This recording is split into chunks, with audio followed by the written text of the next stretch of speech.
या अली मदद। બિસ્મિલ્લાહિર્રહમાનિર્રહીમ। ફક્ત ઇમામી ઇસ્માઇલીઓ માટે ફરમાન મુબારક 313।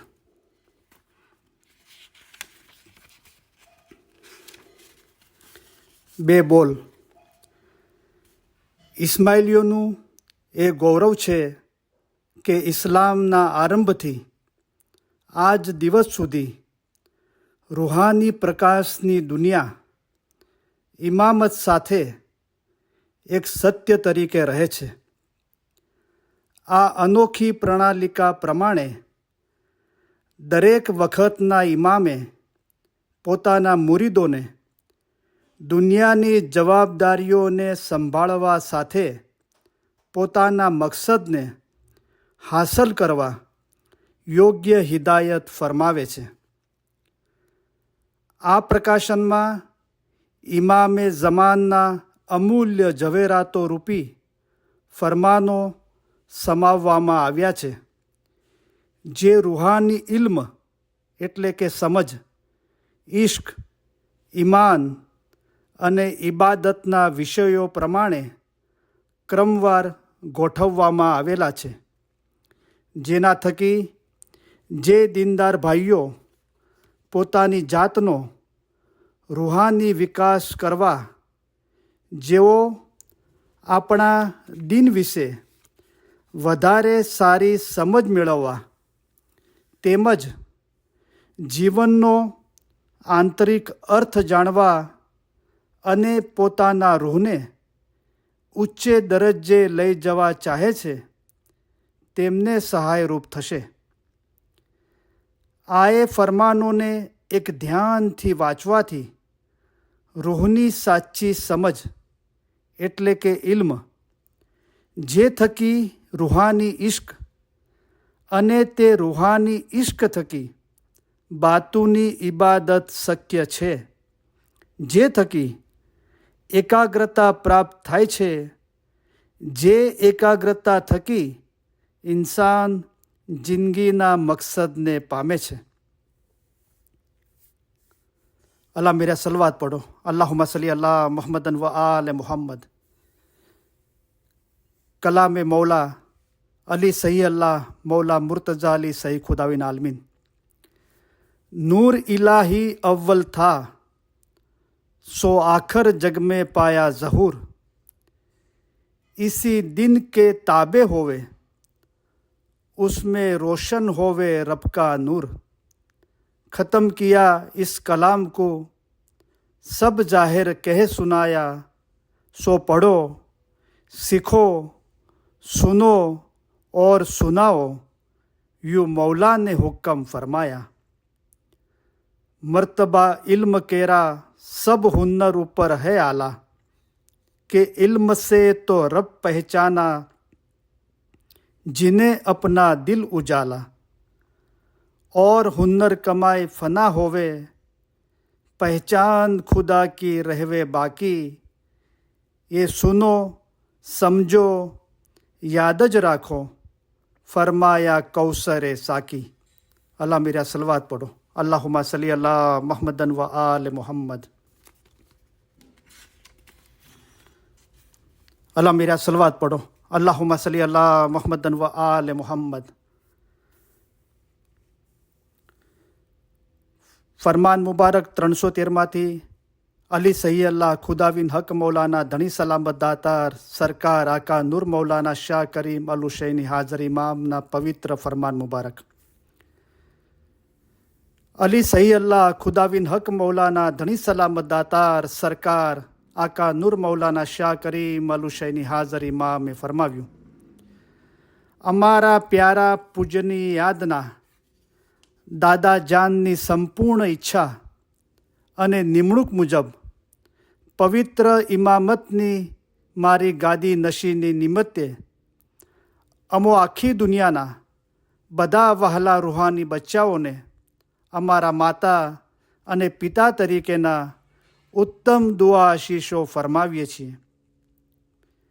ખુદાવિન નૂર મૌલાના શાહ કરીમ અલ હુસૈની હાજર ઇમામે ઇમામતની મસનદ ઉપર બિરાજમાન થયા બાદ શનિવાર તારીખ 20/7/1957 જીનીવા ખાતે વિલા બરકતમાં ત્યાં ખાતે હાજર રહેલા મુરીદો વચ્ચે પહેલી જ વાર મુખ મુબારકથી ફરમાવ્યું, તમો મારા સગળા રૂહાની બચ્ચાઓને અમે ઘણા દુઆ આશીષ ફરમાવીએ છીએ. અમે દુઆ કરીએ છીએ કે તમે સુખી અને આબાદ રહો. અમારા દાદા પ્રત્યે તમોએ જે ભક્તિભાવ અને વફાદારી બતાવી છે તેની અમારા દિલ ઉપર ઘણી ઊંડી અસર થઈ છે. અમારા દાદાએ જિંદગીના છેવટ સુધી પોતાના રૂહાની બચ્ચાઓની ભલાઈ માટે કામ કર્યું હતું. અમો પણ અમારી જિંદગી તમોને અર્પણ કરીએ છીએ. અમારા વહાલા રૂહાની બચ્ચાઓ, અમો તમારી સમક્ષ બોલી રહ્યા છીએ એ સાથે જ તમારા આગલા ઇમામની યાદીઓને અમારી અંજલિ અર્પણ કરીએ છીએ.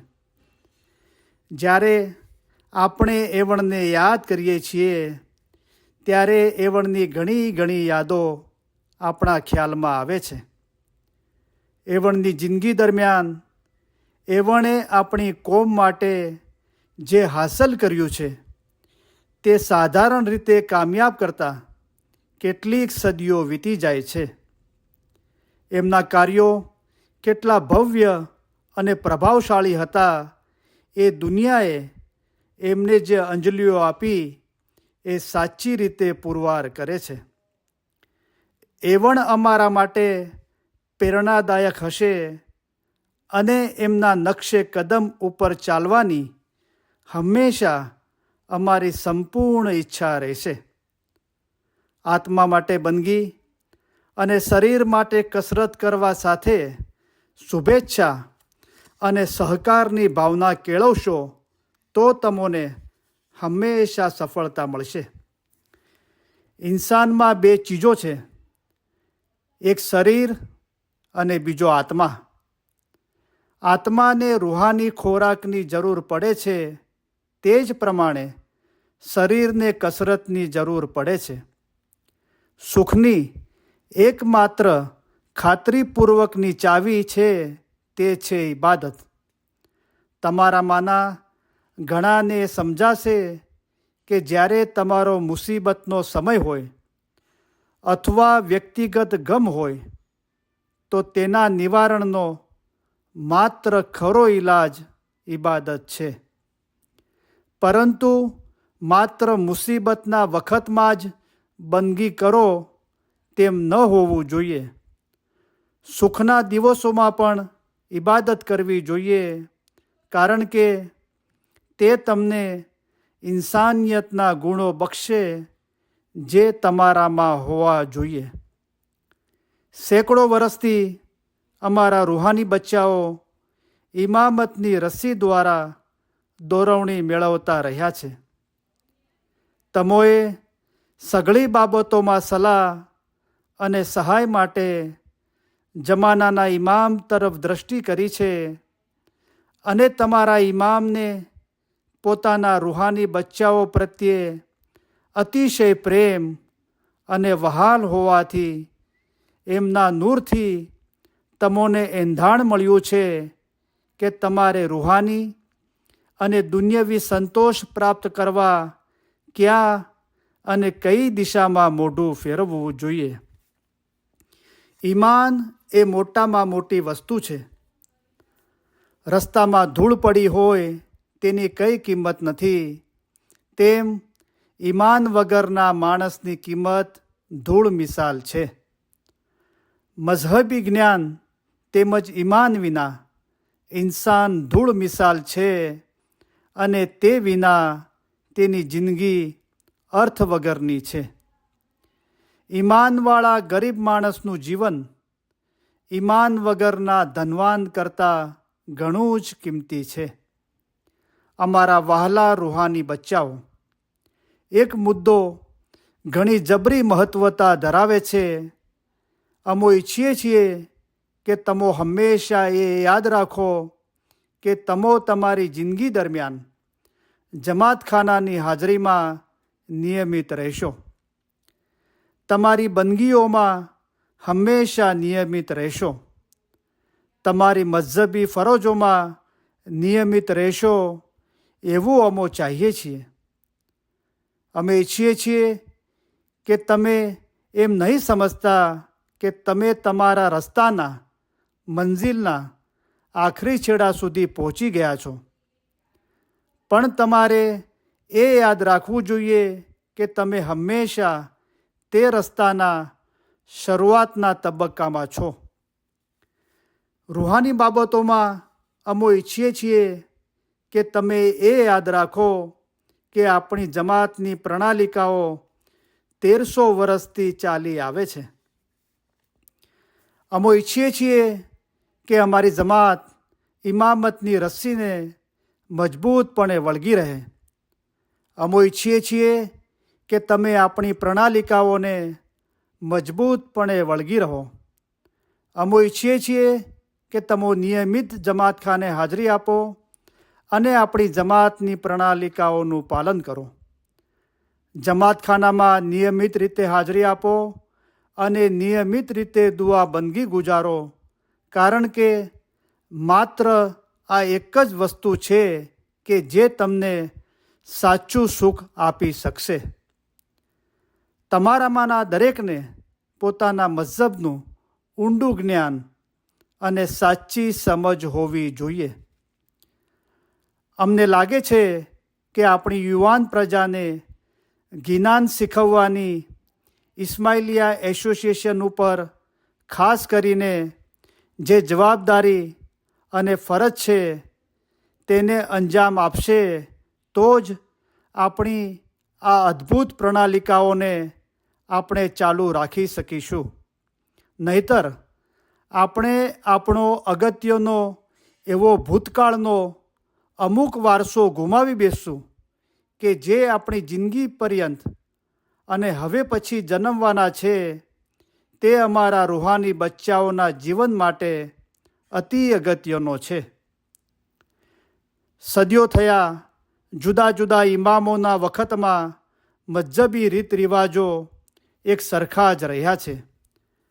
અમે માનીએ છીએ કે અમારી કોમી જિંદગીમાં ફેરફારો થવા જ જોઈએ. દુન્યવી બાબતો માટે ઇમામ પોતે નિર્ણય લે છે અને જુદા જુદા વિસ્તારોમાં અમે ફેરફાર કરી રહ્યા છીએ, પરંતુ અમારે ભારપૂર્વક જણાવવું જોઈએ કે એ જરૂરી નથી કે અમારા મઝહબી સિદ્ધાંતોમાં પણ થવા જોઈએ. અમે તમોને વખતો વખત દુન્યવી બાબતોને લગતા ફરમાનો કરીએ છીએ, પણ જે બાબત અગત્યની છે અને હંમેશા અગત્યની રહેશે તે એ છે કે અમારા રૂહાની બચ્ચાઓએ પોતાના મઝહબનો અર્થ સમજવો જોઈએ. સદીઓ થયા જુદા જુદા ઇમામોના વખતમાં મઝહબી રીત રિવાજો એક સરખા જ રહ્યા છે. તેઓએ નિયમિત રીતે પોતાના મઝહબની પાબંદી કરવી જોઈએ, પછી તે 500 વર્ષ ભૂતકાળમાં હોય કે 500 વર્ષ ભવિષ્યમાં હોય. અમે ઈચ્છીએ છીએ કે તમે ભૂતકાળની જેમ તમારી ઇબાદત બંદગી નિયમિત ગુજારતા રહેજો. માવિત્રોની એ ખાસ ફરજ રહેશે કે અમારા રૂહાની બચ્ચાઓ અમારા નાના રૂહાની બચ્ચાઓને તેમનો મઝહબ શીખવે. અમારી જમાતો એ યાદ રાખે કે આ સિવાય અન્ય કોઈ કામ કરવાનો કોઈ અર્થ નથી. તમારે એ પણ યાદ રાખવું જોઈએ કે એકલી કેળવણી જ પૂરતી નથી. તમારામાં શ્રદ્ધા અને મઝહબ માટે પ્રેમ પણ હોવા જોઈએ. સૌથી વધારે મહત્ત્વની બાબત તમારે એ યાદ રાખવાની છે કે દુન્યવી જીવન એ કાંઈ તમારું ધ્યેય નથી. સૌ પ્રથમ તમારે તમારી મઝહબી ફરજો અને તમારી બંદગીમાં નિયમિત રહેવું જોઈએ. યાદ રાખો કે તમારી પાસે અહીં આ દુનિયામાં જે કંઈ છે તે ટૂંક મુદત માટે છે. તમો આ પૃથ્વી પર અમર્યાદિત સમય સુધી રહેવાના નથી. અમો નથી ઈચ્છતા કે અમારા રૂહાની બચ્ચાઓ એ ભૂલી જાય કે આ પૃથ્વી ઉપરનું જીવન અનંતતામાંનો માત્ર એક ઘણો ટૂંકો માર્ગ છે. અને તમારે એમ ન માનવું જોઈએ કે તમો અહીં માત્ર એક જ હસ્તી માટે છો અને ત્યાર પછી તમારે કોઈ હિસાબ આપવાનો નથી. કોઈ પણ રૂહાની બાળક માટે આ દુન્યવી બાબતો સર્વોપરી અગત્યતા ધરાવતી નથી. તે ક્યારેય ધરાવશે પણ નહીં. તમારે એ સમજવું જોઈએ કે આ દુનિયાની અંદર આપણે ઘણા થોડા સમય માટે છીએ. આ દુનિયાનો જ્યારે આપણે ત્યાગ કરીશું ત્યારે દુન્યવી ઉન્નતિ માટે જે કાંઈ કર્યું હશે તે આપણે આપણી સાથે લઈ જઈ શકીશું નહીં. માટે દુન્યવી વસ્તુઓ પાછળ અવિચારી બની ભટકવું એ માત્ર નાદાની જ નહીં પણ મૂર્ખતા જ છે. જેઓ અમર્યાદિત દોલત ધરાવે છે પરંતુ તેઓ જાણતા નથી કે તેઓનું આ ધન આવે છે ક્યાંથી, તેનું મૂલ્ય કેટલું છે અને તે શા માટે છે. વ્યવહારુ રીતે પણ જોતા આ ધન દોલત આશીર્વાદરૂપ બનવાને બદલે તે વધુ અને વધુ બોજારૂપ બનવાની વલણ ધરાવે છે. પૈસા અને દુનિયાવી નિયામતો એ ખરે ફતેમંદીથી ઘણા જ દૂર છે.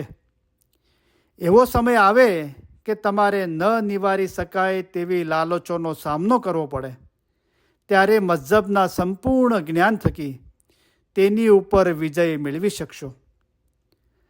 તમારા વડીલોએ ક્યારેય પણ ન આપી હોય તેવી સલાહ અમો તમોને આપીએ છીએ.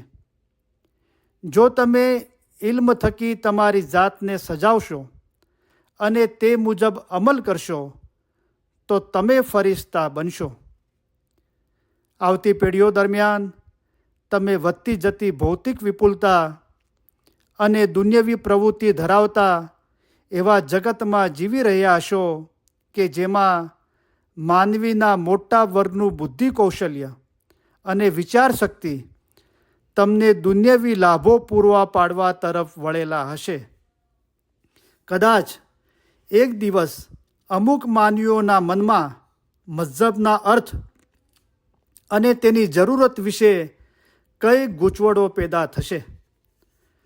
જો અમારા રૂહાની બચ્ચાઓ પોતાના માનસને સર્જાયેલાને બદલે સર્જક ગણવા માંડશે અને તેઓના દુન્યવી સુખ ચેનને જોતા તેઓ રૂહાની નમ્રતાને બિનજરૂરી માનવા પ્રેરાય એવી રીતે તેઓ પોતાના જીવનનું ઘડતર કરશે તો અમો તમને હમણાં કહી શકીએ છીએ કે સાચા અને વાસ્તવિક સુખ અમારી દુઆ છે કે જેનો તમને અનુભવ થાય તે તમારા હૃદયને કદી સ્પર્શ નહીં કરે. તમારી આસપાસના દુન્યવી વાતાવરણનું કોઈ પણ ઝડપી પરિવર્તન તમારા માટે અતિશય દુઃખદાયક, અતિશય ચિંતા કરાવનારું અને હતાશા લાવનારું બનશે. તમારે ઠાઠમાઠ ભર્યું કે અમીરી જીવન જીવવું ન જોઈએ કે જે માત્ર તમને જ નહીં પણ તમારા બાળકોને અને તમારા કુટુંબને નુકસાન પહોંચાડે છે. તમે સમજી નહીં શકો કે દુન્યવી લાભોએ તમારા હૃદયમાં માત્ર અસંતોષ અને ભ્રમણા પેદા કર્યા છે. જો તમે ઇલ્મ થકી તમારી જાતને સમજાવશો અને તે મુજબ અમલ કરશો તો તમે ફિરસ્તા બનશો. તમારે તમારી આવકની મર્યાદામાં રહેવું જોઈએ. તમારે ઠાઠમાઠથી કે ખર્ચાળ રીતે રહેવું ન જોઈએ, કારણ કે ન તો અમારી જમાતોના હિતમાં છે કે ન તો તમારા બચ્ચાઓ કે તમારા પૌત્રાઓ કે તમારા પરપૌત્રાઓના હિતમાં છે. અમો તમોને ભારપૂર્વક ફરમાવીએ છીએ કે તમે સાવચેતીથી, અક્કલ હોશિયારીથી અને કરકસરતી રહો ખાના વદાન. જો તમે ઇલ્મ થકી તમારી જાતને સજાવશો અને તે મુજબ અમલ કરશો તો તમે ફિરસ્તા બનશો. તમારામાંના દરેકને પોતાના મઝહબનું ઊંડું જ્ઞાન અને સાચી સમજ હોવી જોઈએ. આ જ્ઞાન તેમજ સમજ મેળવવામાં જેઓ બીજાઓને સહાય કરે છે તેઓને અને પોતાના મઝહબ વિશે માહિતી મેળવવાની જેઓએ નેમ રાખી છે તેઓને અમો અમારા ઉત્તમ પ્યાર ભર્યા દુઆ આશીષો ફરમાવીએ છીએ. અમોને એ જાણીને અતિશય હર્ષ થયો છે કે જે સ્થળે અમારા દાદાજાનનો જન્મ થયો હતો એ સ્થળે પાકિસ્તાનની જમાતે અમારા માટે એક ઘર ધરાવવાનું શક્ય બનાવ્યું છે. તમો કોઈ વેળાએ બસમાં અગર બીજે ક્યાંય જઈ રહ્યા હો અને જો તમારી પાસે તસ્બીહ હોય તો અચૂક ત્યાં જ અને ત્યારે જ તમારી દુઆ ગુજારી લ્યો અને તેમાં જરાય અચકાવો નહીં અથવા શરમાઈને મુલતવી રાખો નહીં. સાચા સુખની એકમાત્ર ખાતરીપૂર્વકની ચાવી છે તે છે ઇબાદત. યાદ રાખો, જે અમો તમોને અવારનવાર દુન્યવી ફાયદા માટે ફરમાન ફરમાવીએ છીએ, પરંતુ અમો જોઈએ છીએ કે તમારામાંના ઘણા ખરા દુનિયા પાછળ લાગેલા હોય છે અને દુન્યવી પ્રગતિને જ પોતાના જીવનનો ધ્યેય બનાવેલ છે. આવા લોકો અવળે રસ્તે દોરવાઈ ગયેલા છે. ખરો માર્ગ એ છે કે તમો તમારી બંદગીના વખતને બરાબર સંભાળો અને એકાગ્રતાથી ખરું સુખ મેળવો. તમારે યાદ રાખવું જોઈએ કે ગરીબ કે પૈસાદાર સર્વે માટે બંદગી જરૂરી છે. તમારી દુકાનો, તમારા મકાનો, તમારી સર્વે ઓલાદ, પૈસા વગેરે બધું અહીં જ રહી જશે, માત્ર તમારો રૂહ એકલો જ જશે. આ બાબત તમે કદી પણ ભૂલશો નહીં. અલ્લાહ મેરે સલવાત પઢો. અલ્લાહુમ્મા સલ્લી અલા મુહમ્મદન વ આલે મુહમ્મદ.